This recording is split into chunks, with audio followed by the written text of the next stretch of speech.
मनु के परराष्ट्र अथवा अंतर्राज्यीय अंतर्राष्ट्रीय संबंध संबंधी विचार। परराष्ट्र संबंध अथवा अंतर्राज्यीय संबंध का अर्थ है अपने राज्य एवं अन्य राज्यों के बीच संबंधों का अध्ययन। मनुस्मृति में इसमें निम्नलिखित प्रकार बताए गए हैं। पहला, परराष्ट्र संबंधों का नीतिगत व सैद्धांतिक पक्ष, और दूसरा है परराष्ट्र संबंधों का संस्थागत व व्यवहारिक पक्ष। पहला नीतिगत एवं सैद्धांतिक पक्ष। परराष्ट्र नीति के निर्माण एवं संबंधों की संचालन की दृष्टि से मनुस्मृति में उपलब्ध निम्नलिखित सिद्धांत है। पहला है राज्य का मंडल सिद्धांत, दूसरा है सटगुट नीति, और तीसरा है नीति के 4 उपाय। तो पहला हम देखते हैं राज्य का मंडल सिद्धांत। प्राचीन भारत में अनेक छोटे छोटे राज्य पाए जाते थे। इन राज्यों के आपसी संबंधों की सैद्धांतिक व्याख्या के लिए मनु ने राज्य के मंडल सिद्धांत को स्वीकारा है। पहला है, यह सिद्धांत विजिगीषु राजा को केंद्र बनाकर कुल 12 राज्यों के मंडल की कल्पना को स्वीकारता है। यह सिद्धांत भूगोल व राजनीति की घनिष्ठता को स्वीकारता है और इस सिद्धांत में राज्यों के बीच शक्ति संतुलन की अवधारणा को स्वीकारा गया है। मंडल सिद्धांत को अति संक्षेप में दिया गया है। मनु ने विजिगीषु राज्य के अलावा अग्रलिखित 4 राज्यों का उल्लेख किया है। पहला है अरि राज्य, दूसरा है मित्र राज्य, तीसरा मध्यम राज्य और चौथा है उदासीन राज्य। मनु का मत है कि किसी एक राज्य मंडल में 4 प्रकृतियां ही आधारभूत तत्व की होती हैं: विजिगीषु राज्य, अरि राज्य, मध्यम राज्य तथा उदासीन राज्य। किसी राजमंडल में कुल 12 प्रकृतियां होती हैं और इस आधार पर अंतर्राष्ट्रीय संबंधों का संचालन होता है। राज्य मंडल का केंद्र स्वयं विजिगीषु या राजा होता है, जिसे आगे की ओर राज्यों का क्रम अग्रलिखित होता है: अरि राज्य, मित्र राज्य, अरिमित्र राज्य, मित्र राज्य तथा अरिमित्र राज्य। मनु का मानना है कि विजिगीषु राज्य की आगे की सीमा से लगा हुआ राज्य विजिगीषु राज्य से शत्रुता मानता है और इसे ही मनु ने अरि राज्य कहा है। इससे आगे का राज्य विजिगीषु राज्य से मित्रता मानता है और उसी ही मनु ने विजिगीषु राज्य के प्रसंग में मित्र राज्य कहा है। विजिगीषु राज्य से मित्र राज्य से आगे का राज्य अरिमित्र राज्य होता है और उसे आगे क्रम से मित्र राज्य अरिमित्र राज्य होता है। इन राज्यों के अलावा 2 अन्य राज्य भी होते हैं जिन्हें मध्यम राज्य और उदासीन राज्य कहा जाता है। मध्यम राज्य या बफर स्टेट विजिगीषु राज्य व शत्रु राज्य की सीमा पर स्थित होता है। मध्य राज्य इतना शक्तिशाली होता है कि वह विजिगीषु राज्य तथा अरि राज्य की एक दूसरे के विरोध हेतु मदद दे सकता है और इस प्रकार वह दोनों का अलग अलग विरोध भी कर सकता है। विजिगीषु राज्य, अरि राज्य व मध्यम राज्य, इन तीनों की सीमा से दूर एक उदासीन राज्य होता है जिसे न्यूट्रल स्टेट कहा जाता है।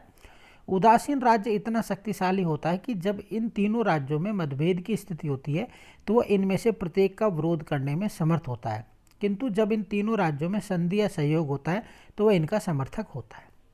इसी प्रकार विजिगीषु राज्य की सीमा से पीछे की ओर स्थित राज्यों के अंतर्गत क्रम से आते हैं इसमें पाषाणगृह राज्य, आक्रांत राज्य। विजिगीषु राज्य की पीछे की दशा वाला राज्य जिसकी सीमाएं उससे मिलती है वह पाषाणगृह राज्य कहलाता है और उससे आगे का राज्य आक्रांत सार राज्य कहलाता है। 12 राज्यों को मिलाकर एक राज्य मंडल की रचना होती है जिसके केंद्र में विजिगीषु राजा या राज्य होता है। विजिगीषु राजा को सदैव अपनी व अपने मित्र पक्ष के राज्यों की कुल शक्ति व स्थिति की और अरि व अरि पक्ष के राज्यों की कुल शक्ति व स्थिति की परस्पर तुलना करते हुए रहना चाहिए और इनके मध्य संबंधों को बनाए रखना चाहिए। अब इसके अंतर्गत आता है कि परराष्ट्र जो संबंध है उन संबंधों का संचालन होता कैसे है। इसके लिए मनु सटगुण नीति या 6 गुणों की एक नीति बताते हैं जिसके अंतर्गत है संधि, विग्रह, यान, आसन, संश्रय तथा द्वैधिभाव। अमूमन छोटे क्वेश्चनों के अंतर्गत ये पूछा जाता है कि सटगुण नीति के कोई 4 प्रकार बताइए। तो पहला है संधि। संधि का अर्थ है अन्य किसी राज्य से मैत्रीपूर्ण संबंधों की स्थापना। तत्कालीन तथा भविष्य में प्राप्त होने वाले लाभ को ध्यान में रखकर संधि की नीति अपनाई जाती है। मनु ने 2 प्रकार की संधियों का उल्लेख किया है: समानयान कर्मा संधि और असमानयान कर्मा संधि। जब 2 मित्र राजा परस्पर मिलकर ये प्रतिज्ञा करते हैं कि वे दोनों मिलकर एक साथ ही शत्रु राजा पर आक्रमण करेंगे तो इसे समानयान कर्मा संधि कहा जाता है। पर जब 2 परस्पर शत्रु राजा मिलकर यह प्रतिज्ञा करते हैं कि एक दूसरे के विरुद्ध आक्रमण नहीं करेंगे तो इसे असमानयान कर्मा संधि कहा जाता है। दूसरा है विग्रह। विग्रह संधि से विपरीत अवस्था है। यह शत्रु राज्य के प्रति स्पष्ट रूप से ऐसा उग्र राजनीतिक कलह है जिसका अंत युद्ध में संभव है। मनु ने राजा को विग्रह की नीति तभी अपनाने की सलाह दी है जब वह स्पष्ट रूप से अनुभव करे कि उसकी संपूर्ण प्रकृतियां और वह स्वयं भी श्रेष्ठ स्थिति में है। मनु ने 2 प्रकार के विग्रह बताए, स्वयंकृत विग्रह तथा मित्रस्य अपकृत विग्रह। तीसरा है यान। यान का अर्थ है राजा का सेना सहित किसी शत्रु राजा पर आक्रमण के लिए गमन। मनु के अनुसार जब शत्रु राजा की तुलना में अपना सैन्य बल अधिक शक्तिशाली हो तभी यान की नीति अपनाई जानी चाहिए। यान के 2 प्रकार बताएं, एकाकिन यान तथा मित्र सहंत यान। जब कोई राजा अकेला ही शत्रु के विरुद्ध यान करता है तो इसे एकाकिन यान कहा जाता है, किंतु जब वह राजा अपने मित्र राजा के साथ मिलकर शत्रु राजा के विरुद्ध यान या आक्रमण करता है तो इसे मित्र सहंत यान कहा जाता है। चौथा है आसन। आसन का अर्थ है स्वयं की सुरक्षा के लिए शत्रु राजा के प्रति उपेक्षा की नीति का पालन करना। आसन की नीति एक अस्थायी नीति है और इसका उद्देश्य शत्रु राजा को उस समय तक शांत रखना होता है जब तक कि स्वयं की शक्ति उससे अधिक नहीं हो जाए। मनु ने यान के 2 प्रकारों का उल्लेख किया है। जब अपने पूर्व कर्म के कारण राजा की सैन्य कोष शक्ति क्षीण हो जाए तो वह शत्रु राजा के प्रति उपेक्षा की नीति अपनाए, तो इसे मनु ने आसन का प्रथम प्रकार माना है। किंतु जब राजा अपने मित्र राजा के अनुरोध पर शत्रु राजा के प्रति उपेक्षा की नीति अपनाए तो यह आसन का द्वितीय प्रकार होता है। 5वां इसमें संश्रय। संश्रय का अर्थ है शत्रु राजा से अपनी रक्षा के लिए किसी राजा द्वारा अन्य किसी शक्तिशाली राजा का आश्रय या संश्रय ग्रहण करना। मनु के अनुसार संश्रय की नीति 2 प्रकार की होती है। जब कोई राजा अपने शत्रु राजा से पीड़ित होकर अपने प्रयोजन, रक्षा आदि की सिद्धि के लिए किसी राजा का आश्रय शरण लेता है तो वह संशय का प्रथम प्रकार होता है। जब कोई राजा भविष्य में शत्रु राजा से प्राप्त होने वाली पराजय व पीड़ा से बचने के उद्देश्य से किसी राजा का आश्रय लेता है तो यह संशय का द्वितीय प्रकार होता है। लास्ट है इसके अंतर्गत द्वैधी भाव। द्वैधी भाव का क्वेश्चन अमूमन बहुत बार पूछा जाता है कि द्वैधी भाव क्या है। द्वैधी भाव का सामान्य अर्थ है एक ही समय में ऐसी 2 विपरीत नीतियों को अपनाना जो अपने कार्य की सिद्धि में सहायक हो। द्वैधी भाव में राजनीतिक व राजनयिक छल का भाव पाया जाता है, किंतु मनु ने द्वैधी भाव की नीति का उल्लेख केवल सेना के प्रयोग के बारे में किया है। मनु के अनुसार जब राजा शत्रु को अत्यंत बलवान देखे तो उसे अपनी सेना को 2 भाग कर देने चाहिए। उसे अपने कार्य सिद्धि, रक्षा आदि के लिए सेना के एक भाग को सेनापति के अधीन कर देना चाहिए जो शत्रु का मुकाबला करे, और सेना के शेष दूसरे भाग को राजा स्वयं अपने अधीन रखकर दुर्ग की रक्षा कर सके। अब यह देखा जाता है कि इन परराष्ट्र संबंधों में षटगुण नीति का पालन करते हुए उनका संचालन कैसे किया जाए। तो इसके लिए उन्होंने नीति बनाई है और नीति के उन्होंने 4 साधन बताए। इन 4 साधनों में उन्होंने बताया साम, दाम, दंड और भेद। साम का सामान्य अर्थ है विपक्षी के प्रति प्रेम प्रदर्शन, प्रिय वाणी या विशेष आदर सत्कार का व्यवहार करके उसके विरोध भाव को शिथिल करना। दाम या दान की नीति का अर्थ है विपक्षी को वस्तु, भूमि, धन आदि का उपहार देकर संतुष्ट करना और उसे अपने अनुकूल बनाना। भेद नीति का अर्थ है प्रबल विपक्षी के गुट में मतभेद उत्पन्न करना ताकि उसकी आंतरिक एकता नष्ट हो जाए और वह निर्बल हो जाए। भेद नीति को 2 प्रकार से अपनाया जा सकता है। पहला, शत्रु राजा अथवा उसके मित्र राजाओं के बीच मतभेद उत्पन्न कर दिए जाएं, और भेद नीति को लागू करने का दूसरा तरीका यह है कि शत्रु राजा तथा उसकी प्रकृतियों जैसे अमात्य, सेना, प्रजाजन आदि में मतभेद उत्पन्न कर दिए जाएं। और दंड नीति का अर्थ है शत्रु राजा का बलपूर्वक दमन करना और उसे अपनी शर्तों को स्वीकार करने के लिए बाध्य करना। मनु ने शत्रु पर विजय के लिए अथवा उसे अपने वश में करने के लिए उपरोक्त 4 उपायों को प्रयोग को उचित माना है। राजा को शत्रु के विरुद्ध प्रारंभ में ही दंड नीति का इस्तेमाल नहीं करना चाहिए, बल्कि इसका सोच समझकर उपयोग करना चाहिए। परराष्ट्र संबंधों का संस्थागत या व्यवहारिक पक्ष। दूत व्यवस्था। मनुस्मृति ने दूत संबंधी विवरण को स्वीकारा है और संधि विग्रह भाग का प्रमुख नियुक्त किया है। दूत का प्रमुख कार्य है आवश्यकता अनुसार अपने राजा एवं राजाओं के बीच संधि मेल अथवा विग्रह करवाना। दूत प्रशंसी कुल में उत्पन्न पवित्र व रूपवान होना चाहिए। दूतों को विभिन्न शास्त्रों का ज्ञाता व स्मृतिवान होना चाहिए। उसे सुंदर वक्ता, निर्भय व उत्साही होना चाहिए और उसे अग्रलित कार्यों की दृष्टि में समर्थवान होना चाहिए। गुप्तचर व्यवस्था। मनुस्मृति ने अपने राष्ट्र की रक्षा एवं वृद्धि के लिए गुप्तचर व्यवस्था के महत्व को प्रकट किया है।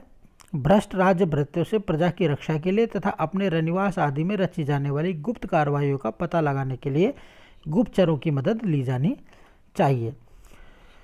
मनु ने गुप्तचरों के निम्न प्रकार बताएं, जैसे काप्टिक, ऐसे गुप्तचर जो छल व कपट के व्यवहार में कुशल होते हैं तथा अपनी कला के द्वारा राजा से द्वेष मानने वाले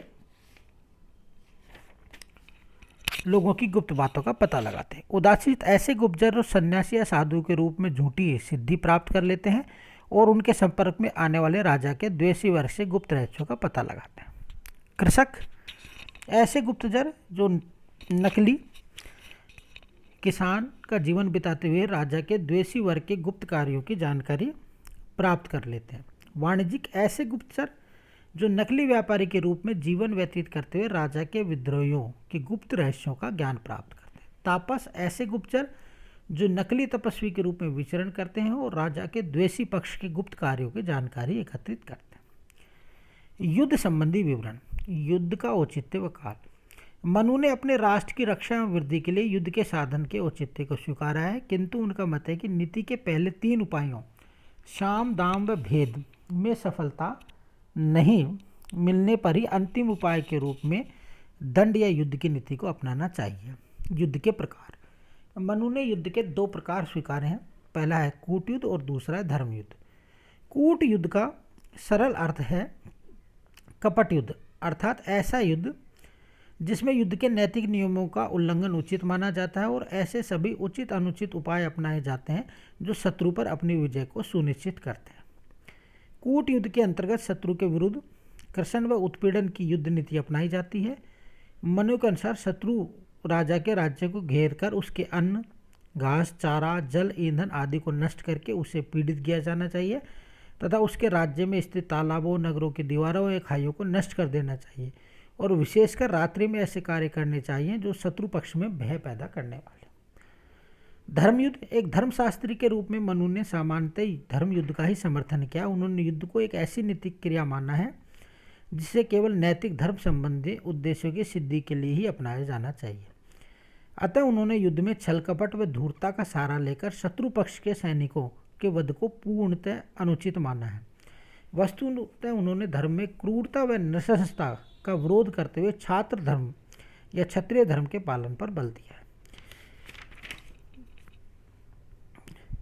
नेक्स्ट है उसमें युद्ध में लूटे गए माल का विवरण।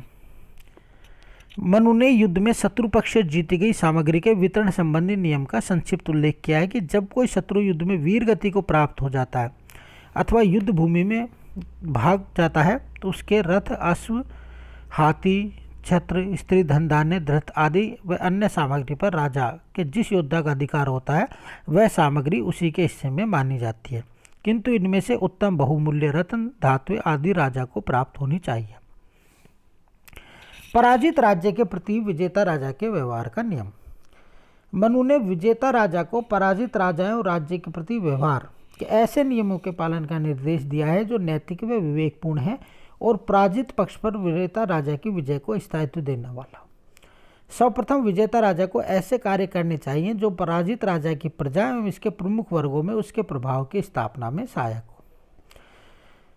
व्यवहार के 2 विकल्प बताए गए हैं। विजेता राजा को चाहिए कि वह पराजित राजा को सम्मानपूर्वक पदमुक्त या सत्ता से हटा दे और यदि जरूरी हो तो राजोचित सत्कार एवं सुविधाओं के साथ बंदी गृह में रखे। इससे पराजित राजा की गद्दी पर उसी के वंश के ऐसे श्रेष्ठ पुरुष को बैठा देना चाहिए जिसे पराजित राजा की प्रजा भी पसंद करती हो। लिखित समझौते के रूप में इस नए राजा के शासन के अधिकारों व सीमाओं को तय किया जाना चाहिए और सभी ऐसे प्रबंध किए जाने चाहिए कि यह नया राजा कभी भी विजेता राजा का विरोध करने में समर्थ नहीं हो सके। पराजित राजा के प्रति उपरोक्त व्यवहार की आवश्यकता नहीं हो तो उसे ही राजगद्दी पर बने रहना देना चाहिए, किंतु विजय के लाभ की प्राप्ति के लिए मित्रता, स्वर्ण धन व भूमि के पक्ष पर विचार करके उस पराजित राजा को सावधानी पूर्वक संधि करनी चाहिए और तब विजेता राजा को उस राज्य से लौट आना चाहिए। निष्कर्ष रूप में हम कह सकते हैं कि मनु ने परराष्ट्र संबंधों पर सैद्धांतिक व व्यवहारिक दोनों ही दृष्टि से पर्याप्त विचार किया है। यह कहा जा सकता है कि इस विवरण में परराष्ट्र संबंधों के यथार्थवादी व आदर्शवादी दोनों पक्षों के बीच उचित तालमेल स्थापित किया गया है। यदि मंडल सिद्धांत सद्गुण नीति व नीति के 4 उपाय पर परराष्ट्र संबंधों के यथार्थवादी पक्ष को प्रकट करते हैं, तो युद्ध को केवल अंतिम विकल्प के रूप में अपनाना और धर्म युद्ध के रूप में युद्ध की नैतिक संहिता पर जोर देना तथा पराजित पक्ष के प्रति उचित व मानवीय व्यवहार का निर्देश परराष्ट्र संबंधों के आदर्शवादी पक्ष को प्रकट करता है। Thank you.